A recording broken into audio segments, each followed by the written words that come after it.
Welcome to Music Matters Podcast with Darrell Craig Harris, talking about all things music with celebrities, artists, music business insiders, and more.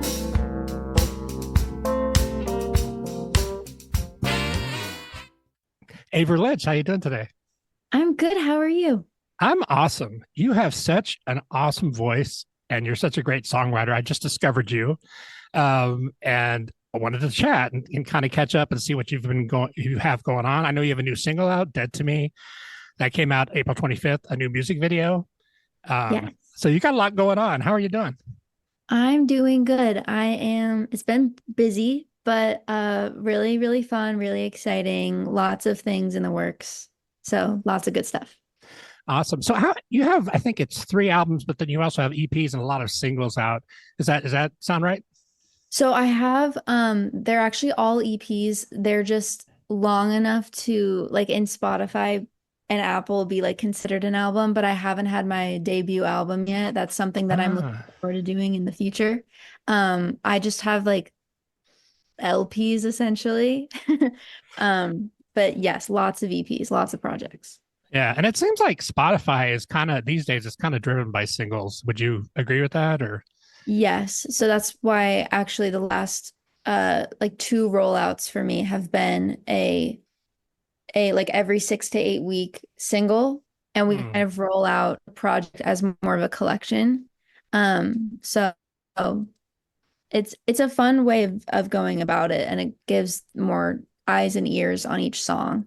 But that's like the style we've been doing rollouts for the last couple projects. Yeah, and I think it seems like it's been really effective for you because I know you have a huge online following, TikTok and your streaming. What's your numbers on your streaming? Because I know it's crazy. I don't know what my like overall stuff is. It's several millions, I know. Yeah, several millions, which is fantastic. And my singles so far for this project that we've been rolling out is like over 2 million for the 4 of them, I think. So we're getting there. It's doing well. Yeah, and it's funny because like it's great to have those numbers, but you kind of if you focus on that too much, it kind of affects what you're doing as an artist, right?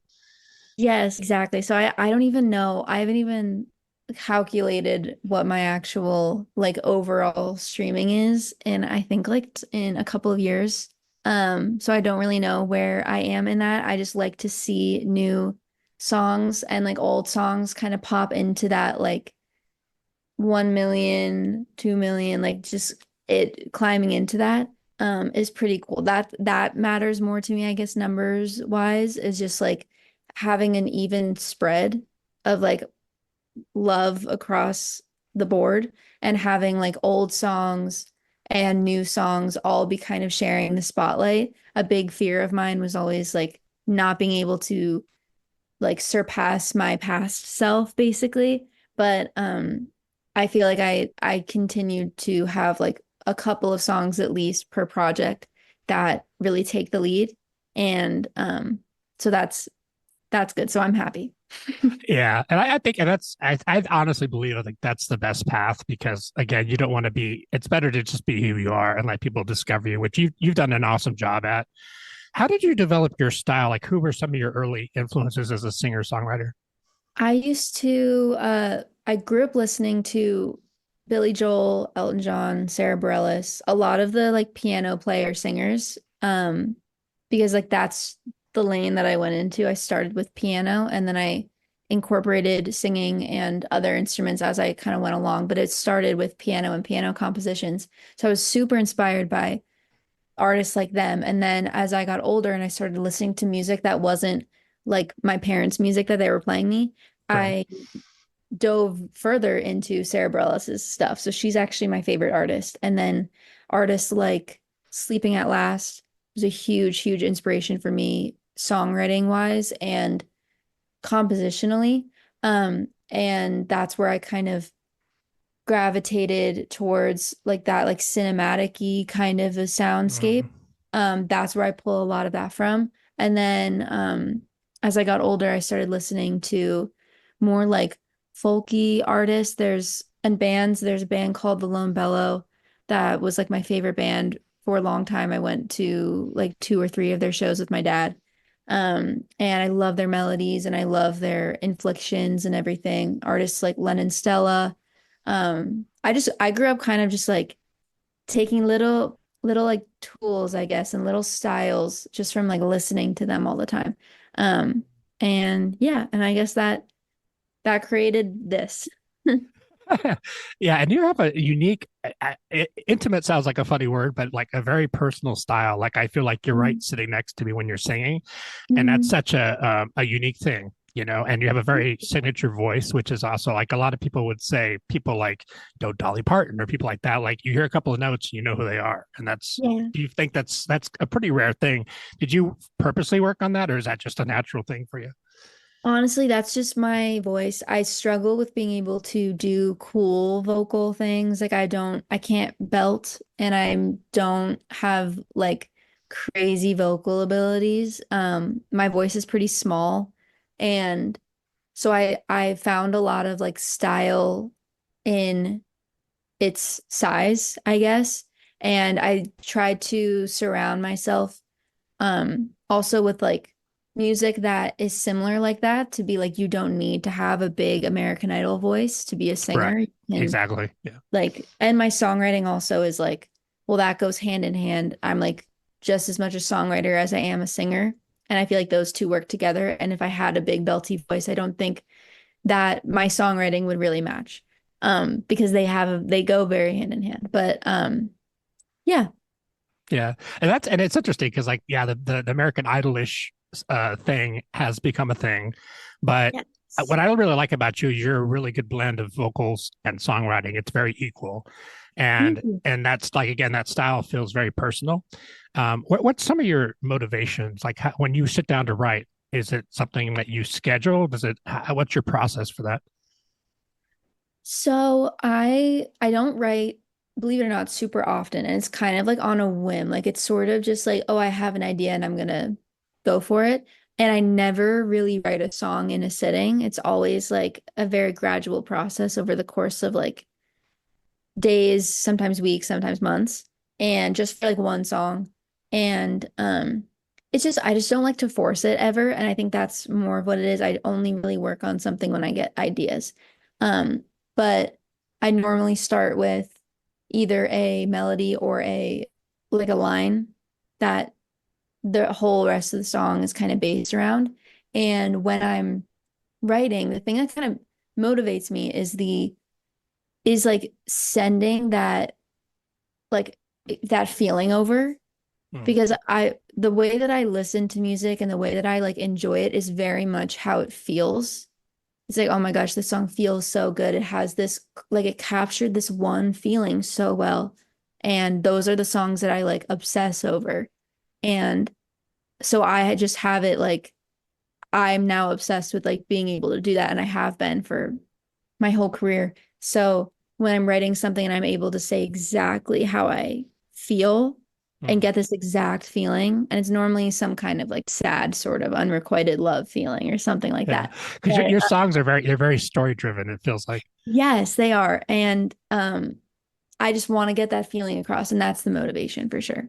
Mm. Did you grow up with musical parents, or what was it like for you as a young musician artist?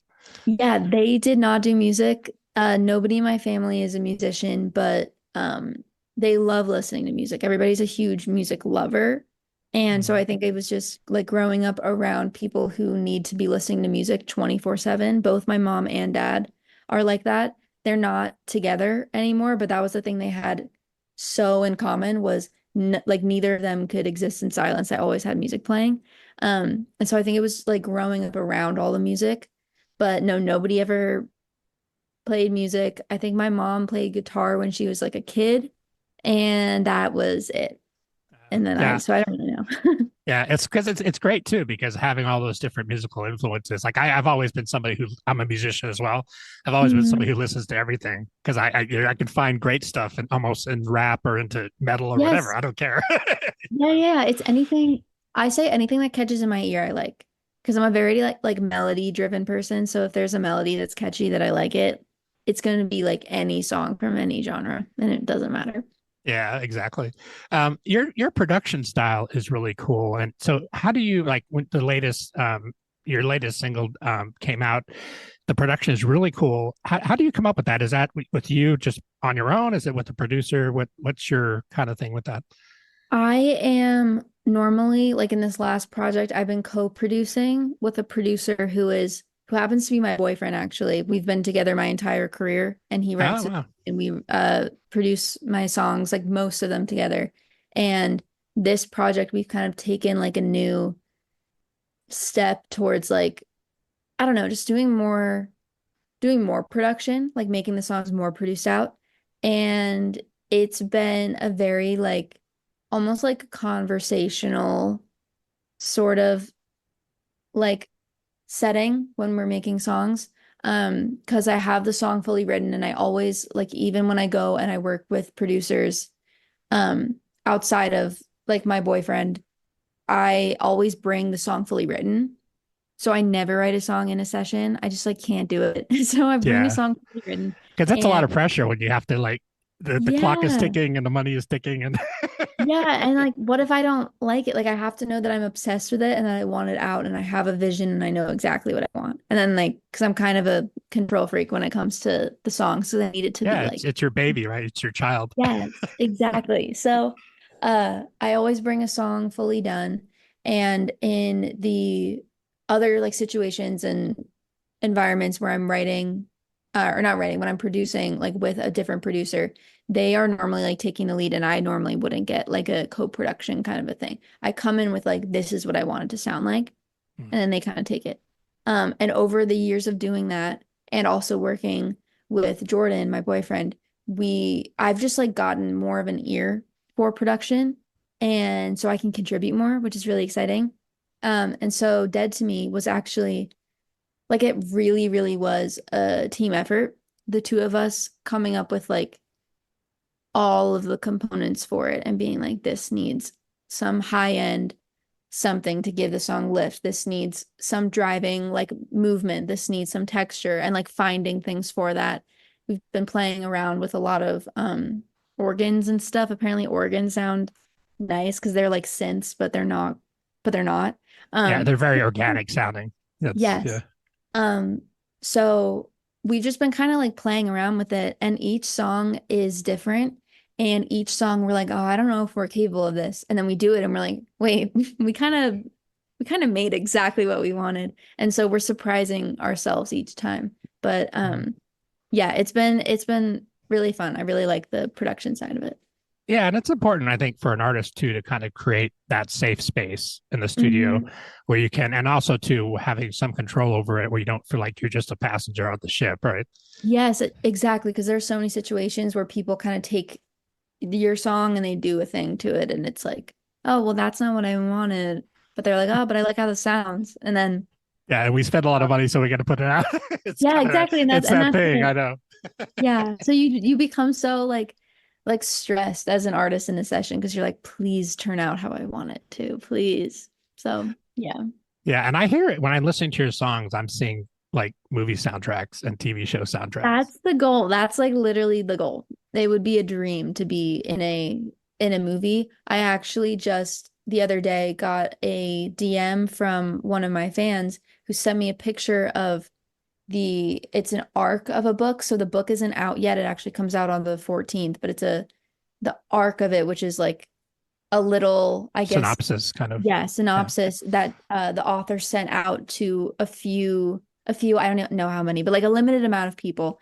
And in the book, it has a playlist, and the playlist has one of my songs in it. And awesome. it was like, oh my God, no way. And I DM'd the author and Mm. just said thank you. And she was like, actually, I should thank you because your song is kind of what shaped the entire like. And I was like, what? That That's is such an awesome idea to release a playlist with the book. Like yeah, they that's a and a great lot of idea. authors have been doing it recently where the first like few pages you go past the like the acknowledgments and everything and then it has a playlist and it shows like for each chapter kind of like what you should listen to. Wow. And it's really really fun. and I love Yeah. them. But yeah, I just thought that was so cool. Awesome. Yeah, that's it's interesting too because you guys have really developed with you and your production style. You have a definite style, which I really it's a very endearing style, and like I said, it feels very personal. And Thank that's you. yeah, it's very cool. Like that's kind of a definition of an artist to me is when they can really touch you like that, and it feels like they're Mhm. talking to you, which is That's that's great. a very rare gift. Thank you. That is the goal. I want it to feel personal, and I don't want it to feel like music. I don't know. Sometimes like some music feels almost like untouchable, like unreachable. Like it's like this exists in this plane that I'm just like listening into, and it Right. doesn't feel like it's connected. Yeah, you want it to be where it pulls you in. It's accessible. Right. Yes, exactly. Yeah. So I'm really glad. Thank you for saying that. I really appreciate that. Yeah, you're welcome. It's I know it's such a rare thing because I've been doing this for a long time, playing with a lot of artists, and you hear it, some people are singers, some people are artists, and there is a difference. And they Yes. can both be great in their own realm, but being an artist is a different thing, which when you're touching people's soul, that's very important. Yeah. Thank you. Yeah, you're welcome. Music videos, how is that for you? I liked your video because it's very simple, but it's really charming. Thank you. Yeah, no, I videos are interesting for me because I'm not an actress, and so I'm always very like, hey guys, I'm not gonna do anything but like sing the song because I can't act Yeah. at all. And that's my like that is my major weakness. Now that's your superpower. I Think of it cannot. that way. So all I can do is do like performance shots. So I have like three music videos where I'm just basically performing. Mhm. And yeah, I had a great time in the shoot. I love working with Gus. He's so cool and he has Yeah. great ideas. Who's the And director? Gus Black, Ah, okay. he's fantastic and he's just a great time to also be around. Like you have a lot of fun on the shoot days and stuff. But I've done two music videos with him, and then I have two other music videos. So this was my fourth. Um, and yeah, I really, really enjoy them. I'm excited to do more in the future. He selected the song to do the music video for because we brought him on for the whole project and to do like all the cover art and all of the supplementary photos, videos, everything Awesome. for the project. And he was like, and we wanted one music video, and he really gravitated towards Dead to Me, so we did that. So, Do yeah, you also do lyric videos? we do. Yeah, we do Because lyric it seems videos. so important with what you do with your songs. Yeah, we do like a fun, like lyric video. I think it comes out like either when the release comes out or it's 1 week later, depending on what else we have going on. And we work with this artist, Sawyer Sad, and he's great. We like he designs like himself all of the things and puts it all together and it's like wow, love that, so cute. And he makes it like match the cover art in a way even though it's all animated, Right. so it's So perfect. but Yeah, it I ties love every it. kind of ties everything, makes it cohesive, right? Yes, makes it cohesive. It's all like a branded, like it's all has the same color schemes and images and it's like yeah, it's just great. Awesome. Do you find that collaboration is a really important thing? Not necessarily for songwriting, but for like the other creative stuff with the producing and 100%. There are so many things that I'm not capable of doing myself, or and also things that I have done by myself for a long time. Like the lyric videos, like that's the thing that I had to do myself forever, even up to Rain, which was the first single of this project. I did every single thing for it, and I everything behind that and before that, I did myself. So it's like kind of new to me to have things done for me.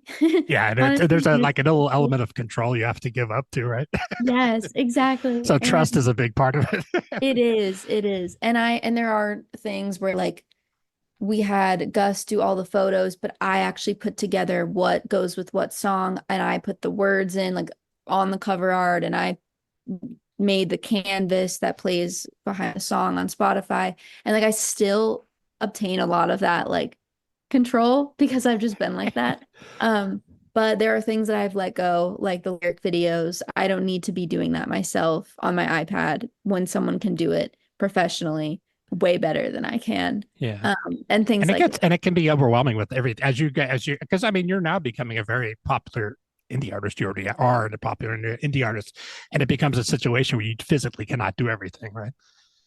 Yeah. Yeah, it's definitely it's nice that I don't have to spend so much of my time on that because there's always something to do. There's always, Yes. there's something I have to do. So yeah. Yeah, and then there's real life stuff too that's going on. And Exactly. it's Like trying to all on figure all top that of it. out, right? Yes, exactly. What's some advice that you would give to young artists that are coming up and in this rather challenging, especially in the indie world, like it's pretty challenging these days to kind of survive. And so what's some of the important things that you've learned? I have learned that a song going viral has absolutely nothing to do with the song itself sometimes. That you can have a very, very good song and it won't see the light of day on TikTok. And that does not mean that the song isn't good and that you shouldn't release it. I know a lot of artists who will not release a song unless it goes viral. And I personally think that that doesn't make sense and that feels very insincere of them. It's Exactly. like you didn't care enough about that song and giving people that song enough to like stand up for it and like give it to people who it would really mean a lot to because you didn't go viral.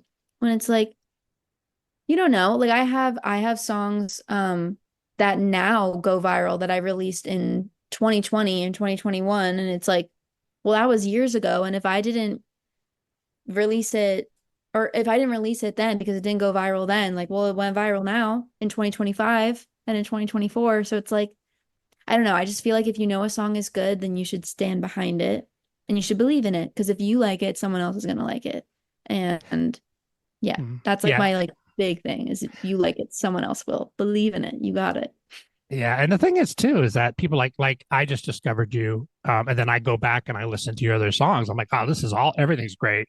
So there's a lot of people that they find you, they discover you, maybe they discover you on TikTok or streaming, and then they go back and start searching through your catalog. That's part of what you're. I have so much music. Yeah, There's that's so great much though. out. Yeah, Yeah, and there's a lot that like I probably wouldn't release again. But I keep everything up. Everything matters to people. Like even songs that I hate of mine are like they mean a lot to certain people. And it's like, well, that's the whole point. So I'm not and gonna it's get part of your journey, right? yeah, that's all part of it. So exactly. Yeah, And everybody has songs that they don't like from years ago. That's just part of it. yeah. Well, it's like the old high school photos, Yeah. but Yeah, it's true. important. It's an important part of your journey. It's a part of your story, right? Exactly. Awesome. Hey, I thank you so much for joining me. First of all, I know you're very busy and I really appreciate you taking the time. Can you tell people how they can find you online? I know you're very popular on TikTok and all the streaming and you also your Yeah. website. You can find me on my website, averylynch.com. Fun fact, my sister designed that website and it's adorable and she did such a good job. And then you can Awesome. also find me Avery Lynch on Spotify, Apple Music, all of the streaming platforms, Avery Lynch on YouTube. I'm Ave Lynch on TikTok and Avery Lynch with 2 H's on Instagram. But I'm Awesome. everywhere. Yeah. And your TikTok is rocking too. It's really fun. Thank you. Thank you. I love all the videos. Thank you so much. And also too, you guys are working currently. You don't have shows coming up now, but you are working on shows coming up down the road. That's going to be on your website, right? Yes, that will be on my website. Awesome. Everybody, please check out the new single Dead to Me, and also the video is up and on YouTube, but then I guess everywhere else we're streaming videos. Yes. It's funny because there's so many places, so many outlets these days. Yeah. I come from MySpace, my retro vintage online experience. Awesome. Thank you, Avery, so much for joining me. Thank you so much for having me. Great. And I'll look forward to your new music and also hopefully we get a chance to see you live. Great. Thank you so much. Awesome. Have a great day. You too. Bye. Thank you. Thanks for joining us, and please consider subscribing to our podcast and follow us on our social media pages for guest announcements.